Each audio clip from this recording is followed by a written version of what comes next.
uradusunikira gukora bino bikorwa kuko ubwa mbere ijambo ry'Imana rirabitubwira. Ijambo ry'Imana iratubwira yuko mwogirira impuhwe abandi. Rero nk'ishengero turafise igisata c'impuhwe, hanyuma n'abandi bazoshikirwa ibikorwa nk'ibi nyene baramaze gushikirwa twama tubikora n'ubu nyene kuri ico gikorwa kuri imfashanyo yashitse rifashe mu bikora igikorwa c'impuhwe no kuba hafi. Ishengero ritagira urukundo ritagira impuhwe nta catangwe n'icimbiro catangujwe na Revera Pasteur Desire Ndikumana. Niwe yaciyumviriye ariko dufatanije twese dufatanije muri ico gikorwa muri iyo centre twiyumvira yuko aba bana turiko turafasha no munsi twifuza ko twobashira ahantu kugira ngo bagire babe developer ubwenge tubafashe mu abari mu fisi ibibazo bitandukanye.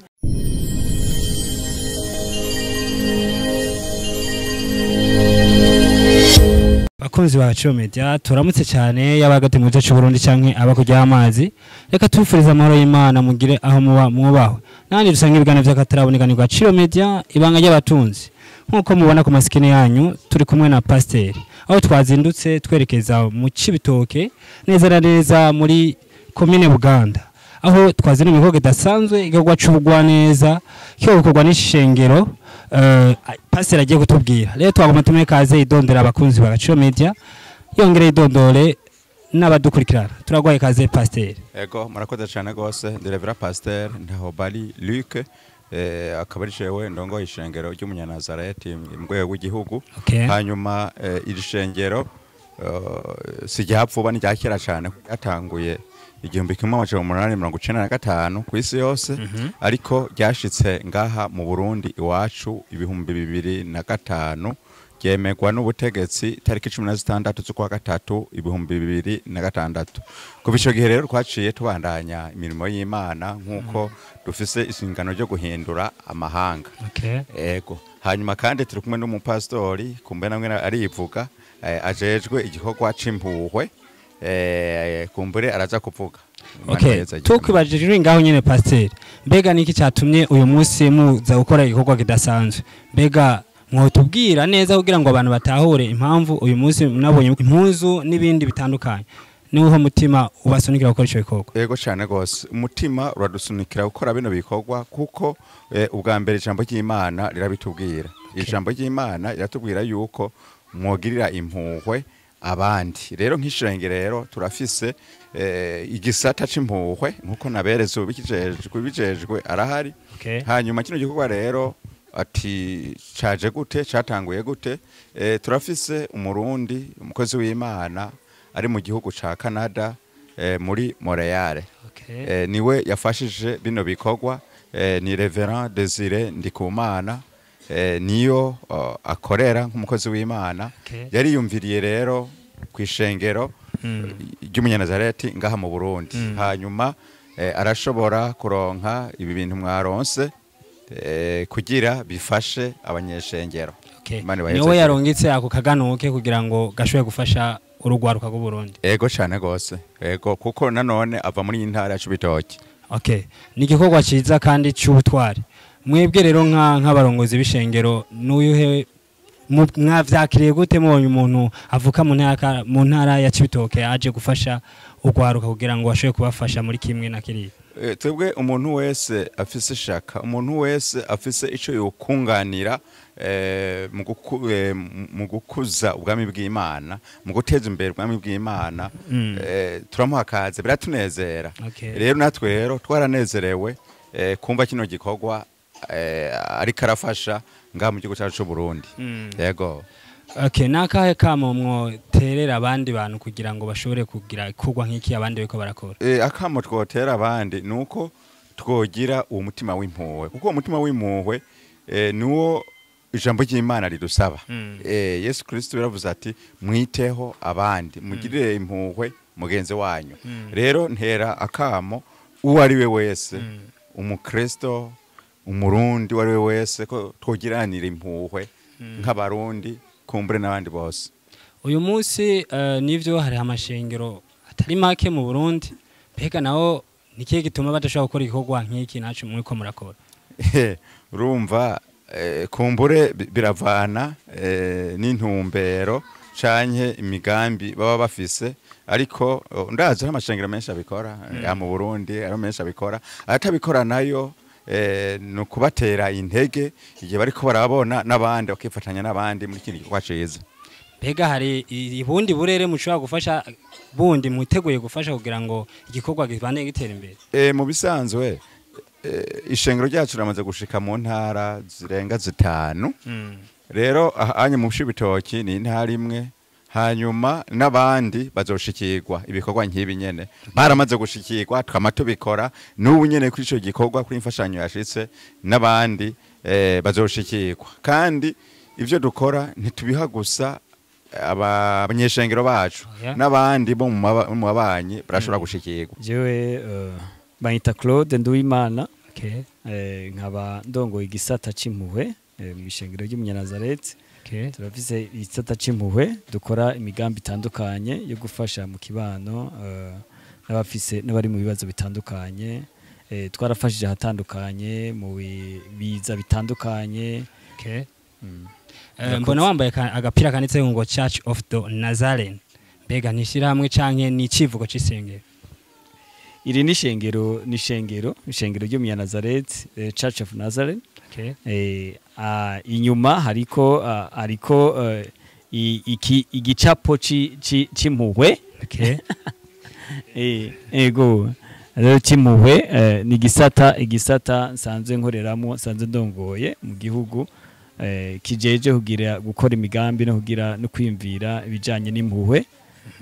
Twarashigikiye duheruka gushigikira abahuye n'ibiza n'iduga ry'ikiyaga Tanganyika muri abari ku nkengera Nyanzarake naha no mu Cibitoke no mu Kanyosha mu Kibenga hose twaragiye turabashigikira mu bitandukanye bari babuze ibintu byabo. Mbega ico gisata nyene cyo bakiri mu isengero rya Nazareti canke nishiramwe rero gwargo gigenga? Ni mu bisanzwe nishirahamwe ariko riri munsi y'uburongozi bw'ishengero ry'Umunyanazareti rikorera mu ishengero ry'Umunyanazareti kugira ngo rifashe mu bikora igikorwa c'impuhwe no kuba hafi. Ishengero ritagira urukundo ritagira impuhwe nta siguro riba rifise. Twebwe rero twahizeho igisata c'impuhwe kugira ngo gifashe gushikira abari mu bibazo bitandukanye mu ishengero. Mbega wowe oba ari wo uriserukira imbere y'amategeko canke mufatanije na Desire canke ku giti cawe? Jewe rishirahamwe ndarirongoye imbere y'amategeko ariko turiko turashiraho hari ikindi kigo twiyumviriye, ikindi kigo bita Ivyizigiro Nazarene Foundation. Ivyizigiro Nazarene Foundation ni kigo twifuza, ni kigo turiko turashiramo gifasha impfuvyi n'abana batishoboye mu kibano mu kubahashiriraho ikigo cyo gukiniramwo, ikigo cyo gukina mu Gifaransa bita développement de l'enfant. Ni kigo twifuza gushira hano mu ntara ya Cibitoke. Ico kigo Ivyizigiro Nazarene Foundation catangwe n'icimviro catangujwe na Reverend Pasteur Desire Ndikumana. Niwe yaciyumviriye ariko twese dufatanije muri ico gikorwa muri iyo centre. Twiyumvira yuko aba bana turiko turafasha no munsi twifuza ko twobashira ahantu kugira ngo bagire babe developer ubwenge, tubafashe mu abari mu fisi ibibazo bitandukanye, umuntu ababe hafi abafashije muri ico kigo. Iyo abantu bazanye ikintu ni ikintu kiba kije kugira kigirira akamaro igihugu ndetse n'abarundi. Mbega muriteguye ko muzogishisa mu ntara zose z'igihugu? Ibi tuzobishitsa mu ntara zose z'igihugu ariko twashimye guhera muri ntara ya Cibitoke. Kubera ariho dusanga hari abana benshi basanga bari mu bibazo, basanga imfuvyi nyinshi n'abatishoboye benshi twashimye guhera mu ntara ya Cibitoke kugira ngo tuzokwagure n'ahandi. Okay, sinzi ko biza pasiteri.